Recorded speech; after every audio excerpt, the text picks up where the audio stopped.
voulais, moi c'est un film qui me fait penser, c'est un mélange pour moi de Breaking Bad et de Fight Club, parce que il y a plein de personnages différents, il y a des bastons, il y a des personnes qui se font descendre, etc. Les méchants sont quand même méchants, mais en même temps, le personnage principal, qui est-il vraiment, et il n'est pas vraiment gentil non plus. Enfin bref, donc c'est vraiment un film assez particulier. Ça m'a un peu fait penser au film dont je vous avais parlé là avec Jackie Chan la dernière fois, dans le sens où il n'y a pas vraiment de gentil et de méchant dans ce film, et ça part quand même pas mal dans tous les sens avec beaucoup de personnages. Alors, est-ce que j'ai aimé ou pas? Moi j'ai quand même bien aimé ce film, parce que même s'il est assez barré, si je peux dire ça comme ça, j'ai trouvé que c'était quand même sympa, qu'on passait quand même un bon moment à regarder ce film. C'est le genre de film où tu te demandes qui va le mieux arnaquer qui va arriver à contrôler qui, etc. C'est un film avec plein de rebondissements, on s'ennuie quasiment pas. Et en fait, je trouve que c'est un film qui a un côté légèrement réaliste, dans le sens où chacun essaye de s'en sortir pour le mieux, et chacun a des bons et des mauvais côtés. Par exemple, le personnage donc joué par l'acteur dont je vous parlais là, Mathieu, je sais plus quoi, il est profondément amoureux de sa femme, et du coup, si quelqu'un essaye de lui faire quelque chose, il pète un plomb, quoi, entre guillemets. Et du coup, j'ai trouvé ça quand même touchant et quand même réaliste, parce qu'on a tous nos points faibles, entre guillemets, et des choses qui nous rendent plus humains. Donc voilà, donc ça j'ai trouvé ça mignon. Après, c'est pas un film pour enfants, hein, dans le sens où il y a quand même plein de bastons, des gens qui meurent, etc. Mais je trouve que pour adultes et grands adolescents, ça passe tout à fait. Et que c'est vraiment sympa, et puis ça change des films purement baston, quoi. Là il y a vraiment un vrai scénario, même s'il y a aussi des bagarres et etc., quoi. Donc voilà, moi j'ai bien aimé, mon amoureux aussi, donc je vous recommande. Le deuxième film dont je voulais vous parler aujourd'hui, maintenant plutôt, pardon, pas aujourd'hui, puisque vous allez en voir d'autres après. Je vais y arriver un jour à expliquer dans mes vidéos de façon claire, vous inquiétez pas. Bref, donc le deuxième film dont je voulais parler, c'est 1917. Donc 1917, c'est un film qui se passe en 1917. Wow, on s'en doute pas. Je crois aussi que c'est un film anglais, puisque les personnages principaux sont anglais et jouent des soldats anglais pendant la Première Guerre mondiale. Et donc qu'est-ce que c'est l'histoire? C'est l'histoire de deux soldats anglais qu'on va charger de traverser une zone géographique, notamment contrôlée par l'ennemi, pour aller prévenir un régiment, je crois que ça s'appelle comme ça, que l'attaque qu'ils ont prévu de mener contre les Allemands est un piège, et que s'ils la font, ils perdront je crois que c'est 1600 soldats qui sont donc dans ce régime. Donc j'avais beaucoup entendu parler de ce film quand il est sorti il y a 6 mois ou 1 an, je sais plus. Comme quoi il était très touchant, très réaliste, etc. Donc je me suis dit, bah tiens, c'est le moment d'essayer. Pour voir, et franchement, je l'ai bien aimé. Alors, après, ça reste un film sur la guerre. Je sais qu'il y a des personnes qui adorent les films sur la guerre. Moi, c'est pas non plus ce que je préfère. Je dis pas que c'est pas intéressant, loin de là. C'est juste que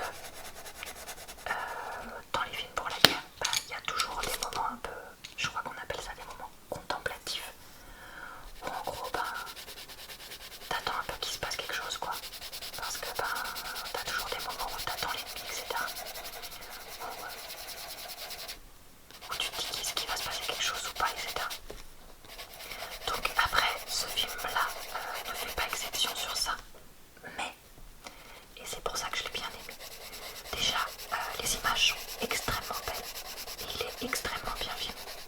C'est vraiment très très joli. Je sais pas s'il a été tourné vraiment en France ou pas, mais en tout cas les images sont très très jolies. On sent vraiment le très bon réalisateur quoi. Autre point positif, pour les deux acteurs qui jouent les personnages principaux sont excellents. Mais excellents dans leur dans leur réalisme, pardon, parce que du coup je reviens dessus. Dans leur réalisme, ils sont extrêmement touchants et il y a quand même beaucoup de choses qui se passent, notamment au niveau du regard, du visage, etc. Et qui sont du coup extrêmement bien joués. Et ça par contre c'est vraiment un gros plus. Mais sinon ce que je voulais dire aussi, c'est que pour un film de guerre qui se veut réaliste et donc où il se passe entre guillemets pas grand chose, en fait il se passe quand même beaucoup de choses finalement. Et à chaque fois que je me disais ça sent pas très bon mon gars, ça sent pas très bon, bim bam bim, il se passait un truc. Voilà, après je vais être honnête avec vous, pour ne pas non plus entre guillemets m'ennuyer dans certains moments. Il y a certains moments où je faisais un peu autre chose à côté quoi. Genre du coloriage ou des trucs comme ça. Je vais pas dire que j'ai pas regardé le film parce que oui je l'ai regardé quand même. Mais voilà, sachez que comme je le disais, moi c'est pas le genre de film qui me passionne le plus. Et puis même si les images sont jolies, c'est pas ce qui me passionne le plus. Je faisais quand même un petit peu autre chose à côté. Parce que voilà. Sinon je pense qu'il y a des moments où je me serais un petit peu ennuyée. Mais parce que voilà, j'insiste, hein, mais c'est vraiment moi. Et pas la qualité du film. Un beau film sur l'amitié et sur la Première Guerre mondiale. Et pas clairement je vous le recommande. Vraiment parce que il est vraiment beau. Après, juste une dernière chose sur ce film, avant de vous laisser pour maintenant, c'est que ce qui m'a fait bizarre, le plus bizarre au final, c'est de ne pas avoir de femmes. Parce que j'ai tellement l'habitude d'avoir des femmes dans les films que ça me fait bizarre d'avoir un film 100% masculin. Enfin, ah non, je retire ce que j'ai dit, presque 100% masculin. Voilà, je vous revois tout de suite. Pour moi c'est un deuxième jour, pour vous c'est le même. Ici, avec donc la suite de mes avis de films et séries. Donc maintenant, je vais vous parler dans cette petite séquence de la série Tiger King. Donc je vous en avais déjà parlé dans ma dernière vidéo. J'avais parlé des épisodes 1 et 2 et aujourd'hui je vais parler des épisodes donc 3 et 4 sur 8. Donc pour ceux qui n'auraient pas vu ma vidéo précédente et qui du coup ne connaissent pas Tiger King, c'est une série documentaire faite par Netflix sur des directeurs et directrices de zoo aux États-Unis qui ont donc notamment des gros fauves et qui sont surtout des personnes assez cinglées, il faut le dire, et des personnages un petit peu hauts en couleur, on va dire ça comme ça. Et la série a beaucoup fait parler d'elle pendant le confinement parce que beaucoup de personnes ont profité du confinement pour la regarder. Donc j'ai regardé l'épisode, pardon, je me coupe la parole à moi-même pour préciser que si jamais vous voulez regarder cette série, c'est peut-être pas judicieux de regarder mon morceau de vidéo maintenant parce que du coup je vais révéler un petit peu ce qui se passe dans les épisodes 3 et 4. Donc je vais y arriver. Dans l'épisode 3, on a des révélations donc sur Carole et la disparition de son ex-mari. Il nous montre beaucoup le bourrichon sur le fait que Carole aurait donc potentiellement tué son ex-mari vu que ça allait plus entre eux et pour récupérer donc l'argent qu'il avait, les millions qu'il avait parce qu'elle n'était pas donc sur le testament en théorie. Et le fait de le tuer, ça aurait, de le faire disparaître justement, de ne pas le tuer, qu'on sache jamais s'il est mort ou pas, ça aurait permis donc de récupérer cet argent.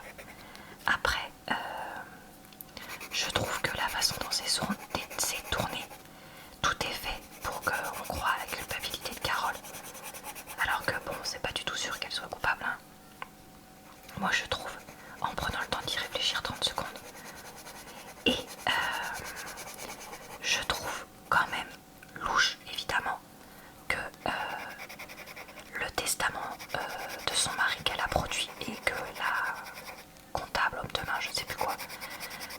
son ex-mari dit qu'elle l'a jamais vu, ce qui est quand même bizarre, vu que c'est elle qui gérait tout l'administratif pour lui.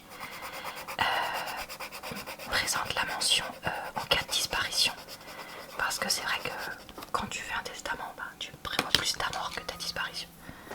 Donc ça c'est vrai que c'est un petit peu louche, voire même plus qu'un peu. Mais voilà, je trouve quand même que l'épisode en fait un peu des caisses pour la prétendue culpabilité de Carole. Ça c'est clair. Donc voilà, j'ai bien aimé cet épisode 3, mais c'était pas non plus... Je l'ai trouvé un peu longuet et puis un petit peu redondant sur toujours elle est coupable, pas coupable, elle est coupable, pas coupable, enfin voilà. J'ai trouvé ça un petit peu long de mettre tout un épisode dessus parce que j'avais l'impression de tourner en rond. Ensuite, l'épisode 4, c'est sur Joe Exotic. Et le fait que c'est quand même un peu un nœud quoi. Faut dire ce qu'il y a, enfin, il est présenté comme tel après. Est-ce qu'il est vraiment nunuche, je sais pas. Mais voilà.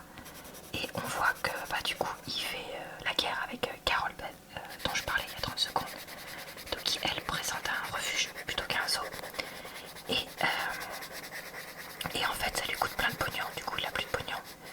Puis comme il fait pas forcément les choix budgétaires les plus justes, ça n'arrange rien. Et en fait à la fin de l'épisode on voit que il a mis un gars qu'il connaissait pas vraiment, il a mis ce gars là comme propriétaire du zoo, et qu'en fait apparemment ça lui aurait posé des gros problèmes. On sait pas trop quoi parce que on nous dit pas, mais voilà, un gars qui ressemble plus à un arnaqueur qu'autre chose déboule dans l'histoire. Et voilà, on sait pas trop ce qu'il a fait et ce qui s'est passé. Tout ce qu'on sait par contre, c'est que Joe a fait de la prison, puisqu'on découvre qu'il appelle depuis une prison les réalisateurs, donc ça c'est pareil. Qu'est-ce qui s'est passé ou quoi? On ne sait pas trop encore pour l'instant. On sait qu'il y a quand même eu le feu à son studio et là où il y avait du coup la maison des alligators. Donc ça c'est quand même un petit peu bizarre. Mais qui a mis le feu, on ne sait pas. Pour faire disparaître quelle preuve, on ne sait pas, etc. etc. Après, je trouve ça triste en fait quand je vois des épisodes comme ça avec Joe. J'en avais déjà dans les épisodes 1 et 2, ça m'avait déjà marqué.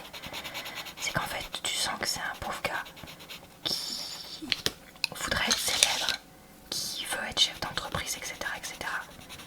Mais ça donne l'impression qu'il n'est pas non plus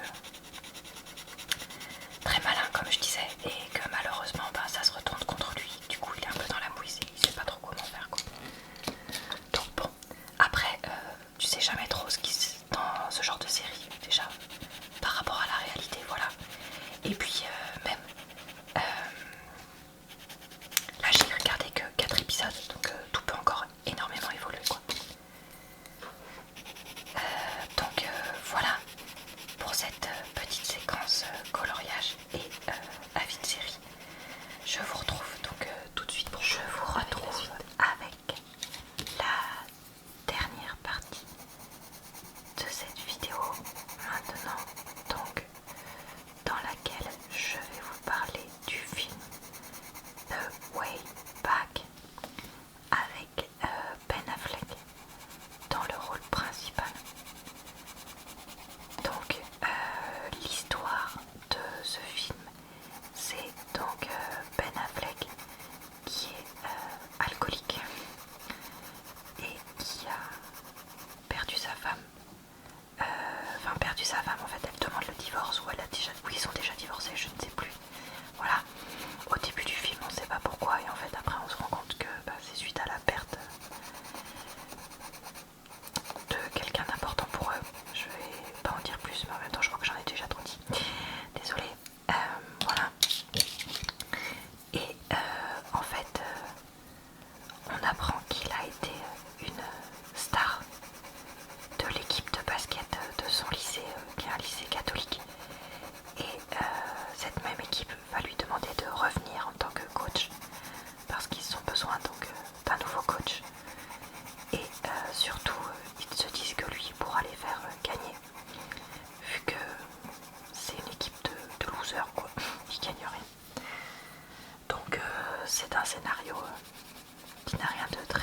Batman, je pense que vous connaissez vous-même, tout comme moi, plein de films qui ont déjà eu ce genre de scénario là. Alors c'est pas forcément le basket, hein, des fois c'est autre chose, mais bon, dans le fond ça change pas grand chose. J'avoue que je suis un peu mitigée sur ce film là. D'un côté je l'ai bien aimé parce que bah en fait le film est quand même bien filmé, ça y a rien à dire là-dessus.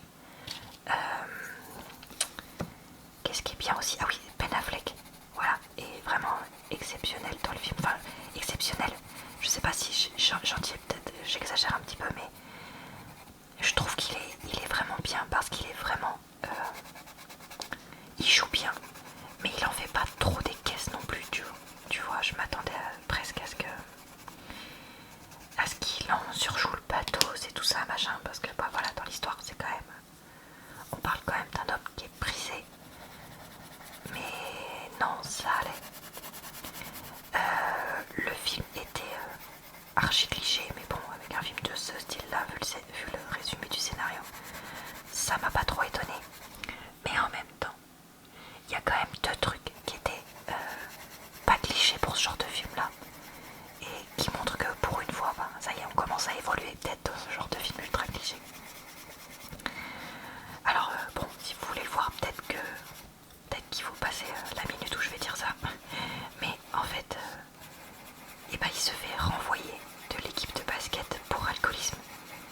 Et il la réintègre pas. Et ça, j'ai trouvé ça original entre guillemets pour ce genre de film. Et ça va plus avec sa femme, son ex-femme, je sais pas comment on dit ça. Mais c'est pareil, ils se remettent pas en couple. Alors que d'habitude dans ce genre de film, il y avait la rédemption du héros, tout ça, donc ils se remettaient en couple. Donc voilà, vraiment très étonnée de ça. Vous pouvez revenir si jamais vous étiez parti, je sais pas. Ou vous pouvez partir. Peut-être que ma vidéo vous intéresse pas. Donc voilà. Du coup, bon, si vous aimez pas ce genre de film cliché, je pense que ça sert à rien de le regarder parce que ça reste un film cliché. Mais si ça vous gêne pas de voir des films un peu clichés, bah il était pas si pourri que ça non plus. Moi, ça m'a fait passer un moment sympa, mais après, voilà, honnêtement, pour l'instant, je me dis pas que j'ai envie de le revoir, quoi. À part dans 4 ou 5 ans, un soir où on n'a rien de spécial à regarder, bon, je me dis pourquoi pas, mais là, honnêtement, voilà, j'en suis pas non plus à me dire, oulala, il faut que je le regarde tout de suite. Et voilà, bon bah écoutez, ce sera tout pour cette vidéo d'avis de films et de séries. Vous retrouverez en barre d'infos le lien vers les bandes annonces de tout ça pour ceux que ça intéresse. Évidemment, je vous retrouve dans 2 mois pour une prochaine vidéo avis de films et séries parce que c'est vrai que comme je regarde pas énormément, je suis trop accaparée par le travail et ma chaîne, c'est compliqué d'en faire plus souvent pour moi, mais j'essaie d'en faire un petit peu de temps en temps parce que j'aime bien donner mon avis, voilà. J'espère vous avoir diverti et relaxé, surtout avec ces coloriages. Je vous souhaite une bonne soirée, une bonne nuit ou même une bonne journée. Et puis je vous dis à très bientôt dans une prochaine vidéo.